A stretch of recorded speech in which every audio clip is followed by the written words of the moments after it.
Well, I'm back again. So today I will tell you the three most important tips for character design from the least to most important.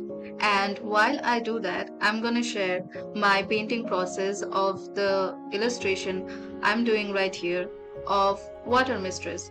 And yeah, it's basically in theme with the Thunderlord I drew a couple weeks back. Yes, this daddy right here. Now, the first important tip is please draw your backgrounds.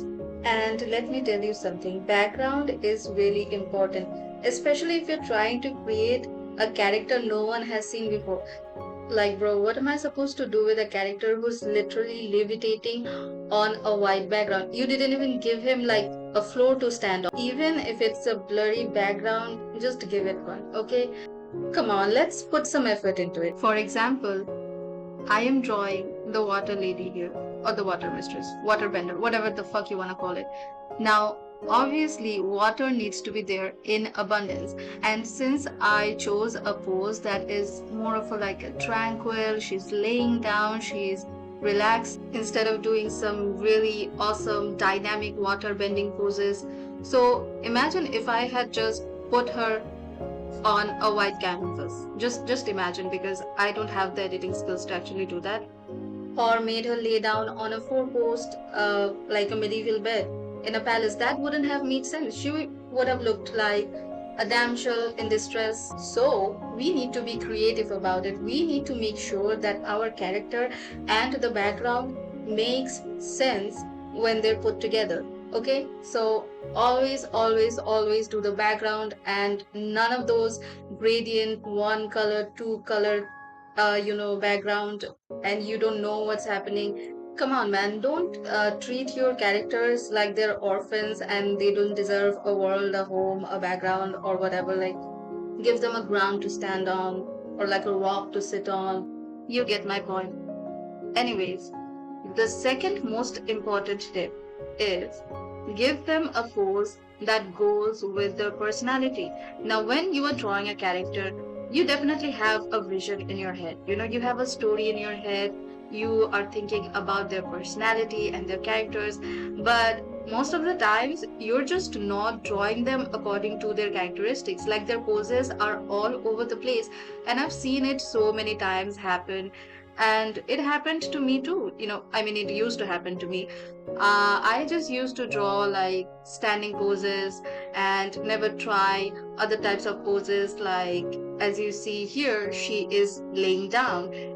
Past me would have never. And there are a lot of you people who still do this mistake, and it just fails to bring out that oomph factor in your character. You know what I mean? Now, when I was thinking about drawing the water lady or the water mistress, I'm thinking about elegance, I'm thinking about tranquility. I am not thinking about a really dynamic character or a really fierce character that is associated with other elements like maybe earth or fire. So that's why I chose this pose where she is laying down and she's in a lake and she's kind of immersed with the lake. And we need to think about the flow of the character based on their personality.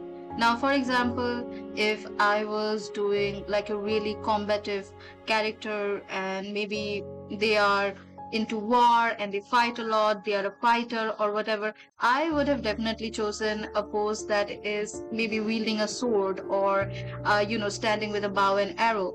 But since I am drawing Water Lady and she is representative of the flow of water, of the soothing, elements of water, that's why I went with this pose. And that's why I'm telling you to always make sure your poses are in alignment with the personality of your character. Don't just, draw whatever you want or draw things that are easy.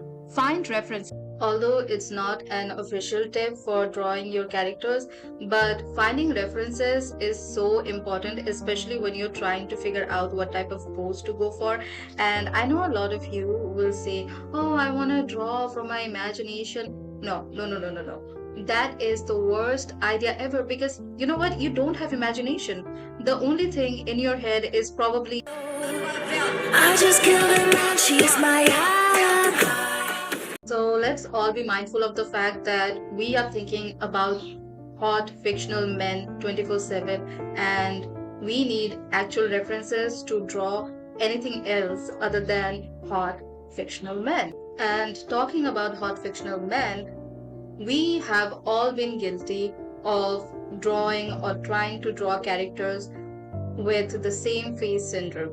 And even if it's not the same face, it's definitely the same expression syndrome. All of them have this smoldering, really sexy, yassified look and nothing else. Literally, there is nothing else going on in the face. Which is why the most important tip is draw that expression, baby.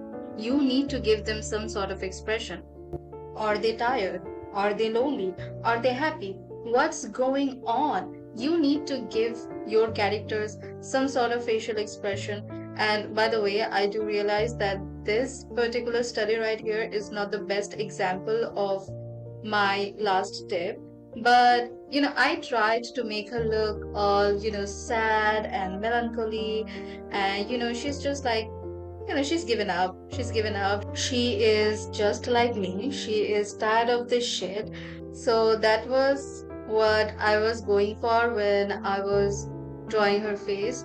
And yeah, those kind of sum up my three most important tips for making your characters stand out, making them really nice. So basically, when you really put these three essential tips together in your artwork stands out more. It becomes more realistic. It becomes more like what you imagined it to be. All right, I've talked enough, and now just enjoy the speed painting and tell me if you liked it. And if you found any of these tips, useful, drop me a like, share, and obviously subscribe. Yeah. Oh my God, look at me struggling with the skirt. I was so confused about what kind of skirt to give her. Should I give her a mini skirt, a long skirt, maybe a bikini because she's in the water? Honestly, it's a skill issue. Don't repeat my mistakes, learn from it.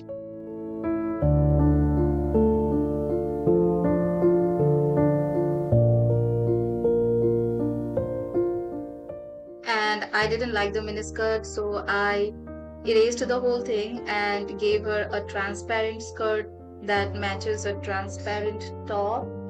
And then I put the same sequencing in there because I just wanted her to, sparkle, just to give her some, because she doesn't have jewelry on. And I don't really like drawing jewelry because I'm so lazy. That's why I just put like sparkles on the outfit. That's what I do for, every character I draw, which is also a really good bonus tip for your character design, especially when you are drawing like a bejeweled fantasy type of character. And we all know how good those, jewelry looks, but you're just too lazy to draw them. Don't draw them. Just give them an outfit and make it sparkle so that it's complicated enough, but not so complicated that you cannot draw it. By the way, you don't have to draw the background super detailed. As you can see, I am just drawing lazily.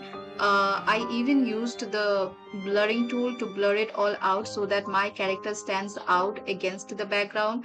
And after the final rendering, this is the result.